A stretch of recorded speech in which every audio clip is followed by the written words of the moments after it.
பசலையாக்கி இந்த மண்ணிலே தேயிலை செடி வளர்த்து தங்களுடைய உயிரை துச்சமென மதித்து உழைத்த எமது வர்க்கத்தின் உழைப்பை மதிக்கும் விதமாகவும் அவர்களுக்கான ஒரு பாதுகாப்பையும் கௌரவத்தையும் வழங்கும் விதமாகவும், அது மாத்திரமன்றி இந்த அரசாங்கம் மாத்திரமல்ல, இன்னும் எத்தனை அரசாங்கங்கள் வந்தாலும் எங்களுடைய மக்களின் சம்பள பிரச்சனை பாராளுமன்றத்தில் எதிரொலிக்க வேண்டும் என்ற அடிப்படை எண்ணத்தில் எங்களுடைய அரசாங்கம் முதல் முறையாக பாராளுமன்ற வரவு செலவு திட்டத்திலே எங்களுடைய மலையக மக்களின் சம்பளத்தை குறித்து ஒரு முக்கியமான அடிப்படை விடயத்தை வைத்திருக்கிறது.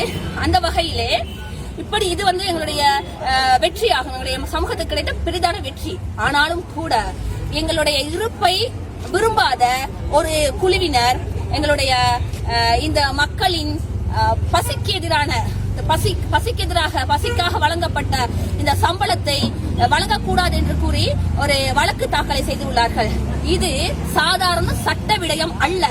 பசிக்கு எதிரான ஒரு யுத்தம்.